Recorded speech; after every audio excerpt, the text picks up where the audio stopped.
देश को प्रगति के पथ पर ले जाने वाले शिक्षक उतरे आज सड़कों पर। छत्तीसगढ़ राज्य सरकार को अनिश्चितकालीन हड़ताल करने के साथ उग्र आंदोलन करने की दी चेतावनी। घोषणा पत्र में किए गए दावों को पूरा करने की मांग को लेकर कर रहे हैं हड़ताल। जहां मांग पूरा न होने पर सड़कों में राज्य सरकार के खिलाफ नारेबाजी करते नजर आए समस्त शिक्षकगण। देखिए पूरी रिपोर्ट। बन गई आप शिक्षकों के जो इस प्रकार से सड़कों पर उतर कर आकर आप सभी यहाँ पर धरना दे रहे हैं, वो भी अनिश्चितकालीन, क्या कुछ नहीं बताएं? ये स्थिति इसलिए निर्मित हुई है क्योंकि हमारे प्रदेश के माननीय मुख्यमंत्री जी ने इस सरकार में आने से पहले हमसे वादा किया था कि वर्ग 1 और 2 को लाभ 3 के साथ धोखा, इस प्रकार का उनका वक्तव्य था। और उन्होंने कहा था कि जब हमारी सरकार बनेगी तो हम वर्ग 3 के जो साथी हैं, जो सहायक शिक्षक जो प्राथमिक शाला में पढ़ाते हैं, उनके वेतनमान में सुधार करेंगे। कैसे दिक्कतों का सामना करना पड़ रहा है? वर्ग 1 और 2 के वे में हम लोग को वेतन बहुत कम है। अब मेरी सरकार आएगी तो मैं अपना वादा पूरा करूंगा और आप लोगों की वेतन विसंगति दूर करूंगा, क्योंकि आज तक उन्होंने हमारी मांगें अभी तक पूरी नहीं की। छोटे बच्चों का पढ़ाई के साथ भी बर्बाद हो रहा है। वो तो हमको भी पता है कि हम कितना बड़ा अन्याय कर रहे हैं बच्चों के साथ। ये हमको भी गंवारा नहीं है कि हम यहाँ सड़कों पे बैठे, लेकिन सरकार हमको बार बार मजबूर कर जिम्मेदार है। हम वेतन विसंगति दूर करने के लिए हम सरकार से आग्रह बार कर रहे हैं। फिर वो 4 साल उनका सरकार कंप्लीट हो गया, फिर भी हमारी मांगों को पूरा नहीं कर रहे हैं। इसलिए हम हड़ताल पर बार आ रहे हैं। तो सरकार से हम एक संदेश देना चाह रहे हैं। हमें भी दुख लगता है कि हम अपने छोटे छोटे बच्चों को छोड़ करके यहाँ आए, हड़ताल में बैठे, लेकिन सरकार हमारी बात को सुन नहीं रहे हैं। इस तरह रखती है, पढ़ाई को छोड़ करके अब सब काम करो, ये सरकार कहती है। चुनाव हम ही करवाते हैं, जनगणना हम ही करवाते हैं, बीएलओ ड्यूटी हम ही करते हैं, मतदाता काम हम ही करते हैं, और दुनिया भर के जो छेरी बोकरी गाय बछड़ों गिनने का काम हम ही करते हैं। लोग बहुत टैलेंट जाते हैं, उसको उठाने का सिटी बनाने का काम हम ही करते हैं। उस सरकार का नहीं, पढ़ाई छोड़ के अब सब काम बारी और गुरु जी मन के नहीं है पुछारी, और गुरु जी मन ला याद करे सरकार है, नहीं तो चल दी है सरकार लबारी। भगवान का दर्जा दिए जाने वाले चाहे गुरुओं की, ऐसे गुरुओं को आज ऐसी समस्या आ पड़ी कि यहाँ पर जो धरना देने को मजबूर है। क्या कुछ समस्या को लेकर ऐसे शिक्षकगण यहाँ पर आज वो धरना दे रहे हैं? निश्चितकालीन से बात करना चाहेंगे, क्या इनकी समस्या है, क्या कुछ उनकी मांगे है? जी, क्या नाम है आपका? परिचय। मेरा नाम रविंद्र कुमार राठौर है और मैं छत्तीसगढ़ सहायक समग्र शिक्षक फेडरेशन का जिलाध्यक्ष हूँ। और हमारी मांग वेतन विसंगति है, जिसकी लड़ाई लड़ने के लिए आज हम सड़कों पर उतरकर अनिश्चितकालीन आंदोलन कर रहे हैं। ऐसी क्या स्थितियाँ बन गई आप शिक्षकों के बीच जो इस प्रकार से सड़कों पर उतर आकर आप सभी यहाँ पर धरना दे रहे हैं, वो भी अनिश्चितकालीन, क्या कुछ नहीं बताएं? ये स्थिति इसलिए निर्मित हुई है क्योंकि हमारे प्रदेश के माननीय मुख्यमंत्री जी ने इस सरकार में आने से पहले हमसे वादा किया था कि वर्ग 1 और 2 को लाभ 3 के साथ धोखा, इस प्रकार का उनका वक्तव्य था। और उन्होंने कहा था कि जब हमारी सरकार बनेगी तो हम वर्ग 3 के जो साथी हैं, जो सहायक शिक्षक जो प्राथमिक शाला में पढ़ाते हैं, उनके वेतनमान में सुधार करेंगे और सभी वर्गों को, वर्ग 1, 2 और 3 को समानुपातिक वेतनमान में। क्योंकि पिछले दिसंबर में हमने 18 दिनों का आंदोलन राजधानी की सड़कों पर किया था, जिसमें 1,09,000 सहायक शिक्षक साथी सड़कों पर उतरकर संघर्ष कर रहे थे। और इस सरकार द्वारा एक कमेटी बनाई गई अंतर्विभागीय, जिसकी रिपोर्ट 3 महीने में आनी थी, और आज 1 से 1.5 साल बीत गया है और ये अंतिम वर्ष है सरकार का और अभी तक कमेटी की रिपोर्ट नहीं आई है। कल भी हमको डेलीगेशन के लिए बुलाया गया था, उसमें कहा गया कि आप 15 दिनों के लिए आंदोलन टाल दें, क्योंकि सरकार लगातार टालना चाहती है और जब तक हमारी जायज़ मांग पूरी नहीं होगी तब तक हम आंदोलनरत रहेंगे। जिस प्रकार से देख सकते हैं, ये सभी शिक्षक हड़ताल कर रहे हैं जो अपनी मांगों को लेकर, और यहाँ पर कुछ शिक्षिका मौजूद है, उन लोगों से बात करना चाहेंगे। यदि इस भूख हड़ताल जो अभी हड़ताल की है निश्चितकालीन, इसके बाद इन लोगों की मांग पूरी नहीं होगी, आगे क्या कुछ कदम उठाएंगे, बात करना चाहेंगे। जी, क्या नाम है बताएंगे आपका? जी, क्या कुछ ऐसे मांगे हैं जिसको लेकर आप आज धरने पर यहाँ पर आगे निश्चितकालीन बताएंगे? वेतन विसंगति। कैसे दिक्कतों का सामना करना पड़ रहा है आपको? वर्ग 1 और 2 के वे में हम लोग को वेतन बहुत कम है।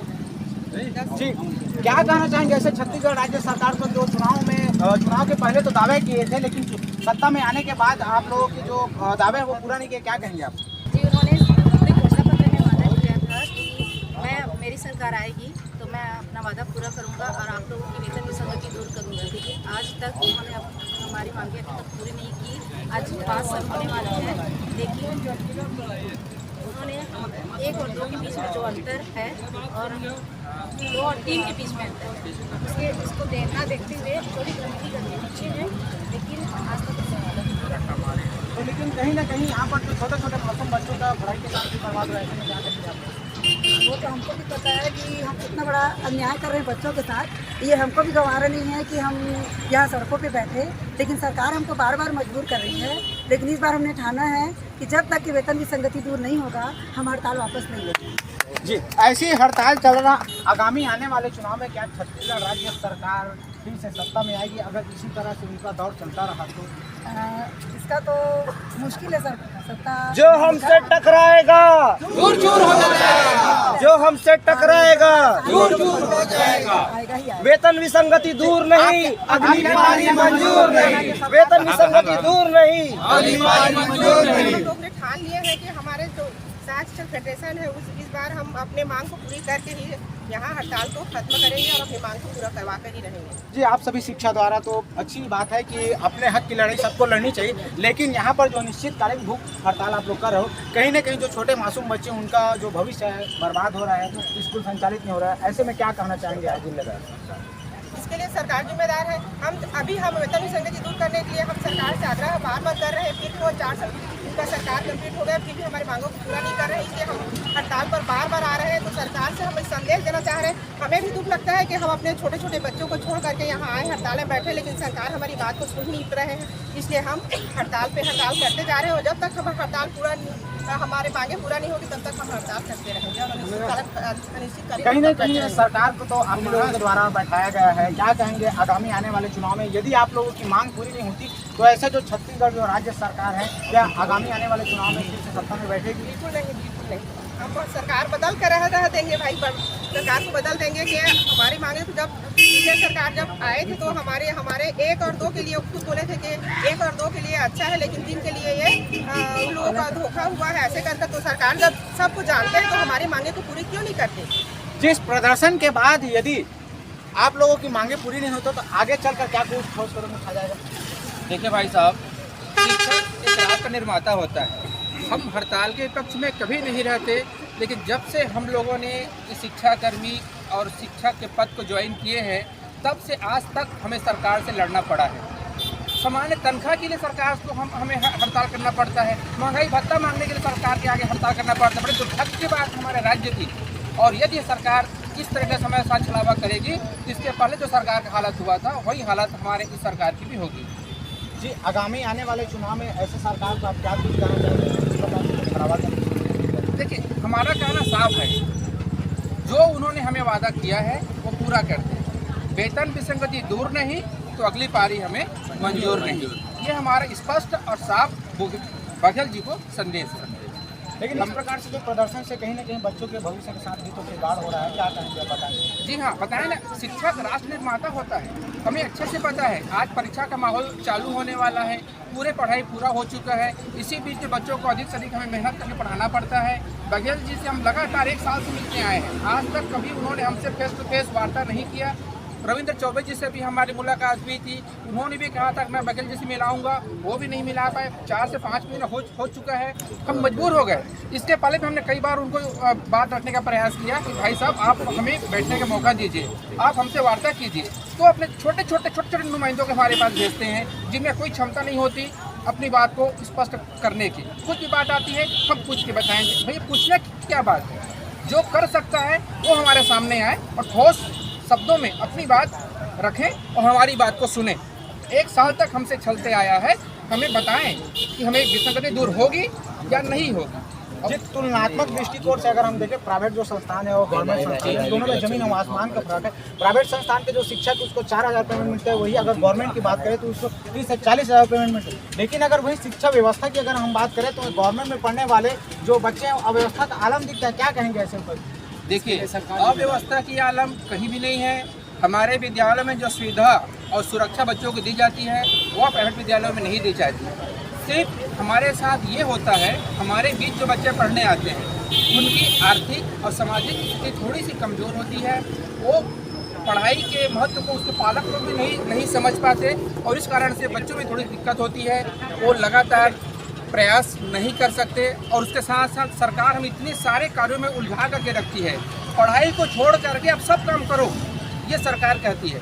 चुनाव हम ही करवाते हैं, जनगणना हम ही करवाते हैं, BLO ड्यूटी हम ही करते हैं, मतदाता काम हम ही करते हैं और दुनिया भर के जो छेरी बोकरी गाय बछड़ों गिनने का काम हम ही करते हैं। लोग बाहर टॉयलेट जाते हैं उसको उठाने का सीटी बजाने का काम हम ही करते हैं। उस सरकार का हमें पढ़ाई छोड़ के अब सब काम करो। बताइए पढ़ाई में गुणवत्ता कहाँ से आएगी? उसके बाद भी हमें रेत से तेल निकालने का काम करवाया जाता है। आपका कहना ये है कि जो छत्तीसगढ़ जो राज्य सरकार है बच्चों को पढ़ाने के बजाय हमें अन्य कामों में व्यस्त करने का कुछ कहना चाहिए। जी हाँ, जी हाँ। नरवा घुरवा और बारी और गुरुजी मन के नहीं है पुछारी और गुरुजी मन ला याद करे ये सरकार है नहीं तो चल दी है सरकार लबारी। तो ये सरकार के लिए संदेश है कि गुरुजी मन ठगना बंद करे और एक जल्द से जल्द मांग पूरा करे। काब की गुरुजी मन पढ़ाई के अलावा हर वो काम करते जे काम अन्य कर्मचारी ला करना चाहिए। आंगनबाड़ी मन ला जोड़ दे है, गरुआ बछरू मन ला गिने बर जोड़ दे है, ट्रेनिंग गोबर के हिसाब करे बर जोड़ दे है, गांव में जनगणना करे बर जोड़ दे है, जाति प्रमाण पत्र करे बर जोड़ दे है, मध्याह्न भोजन पर जोड़ दे है। तो पढ़ाई कब और ऊपर से तनख्वाह में ऐसे अंतर कर दे है कि आज हम जो है मेरे जुड़े हन ते गुरुजी मन प्राथमिक शाला के गुरुजी हन, मिडिल स्कूल और प्राइमरी स्कूल के गुरुजी के तनख्वाह तू पूछ के देखा पत्रकार महोदय, तू खुद जानदारी है कि 10 से 15 हज़ार के अंतर है कि नहीं है। का हमन मेहनत नहीं करन, हमू मन मेहनत करथन उतने कन, हमन तो बच्चा मन ला गढ़े काम करथन, लेकिन हमन ला कौन गढ़ी एमन गढ़बो नवा छत्तीसगढ़ का थे। लेकिन जब तक प्राथमिक शाला के गुरुजी मन ला नहीं गढ़ी तो सरकार आगे नहीं बढ़े और हमन ओकरे बर कहे हन वेतन विसंगति दूर नहीं तो अगली पारी मंजूर नहीं। जी छत्तीसगढ़ राज्य सरकार गौर से सुनिए, जिस प्रकार से इस प्रकार से जो बच्चों के भविष्य को गढ़ने वाले शिक्षकों को जो निर्माण किया जा रहा है, इन लोगों को मांगे पूरी नहीं है। कहीं ना कहीं ये लोग आक्रोशित होकर आज सड़कों पर उतर गए हैं और प्रदर्शन कर रहे हैं। और देखने ये होगा कि खबर चलने के बाद छत्तीसगढ़ राज्य सरकार ऐसे शिक्षकों की मांग कब तक पूरी करेगी। अब देखने वाली बात। न्यूज़ चैनल से कैमरामैन साथ राम साहू के साथ पप्पू यादव।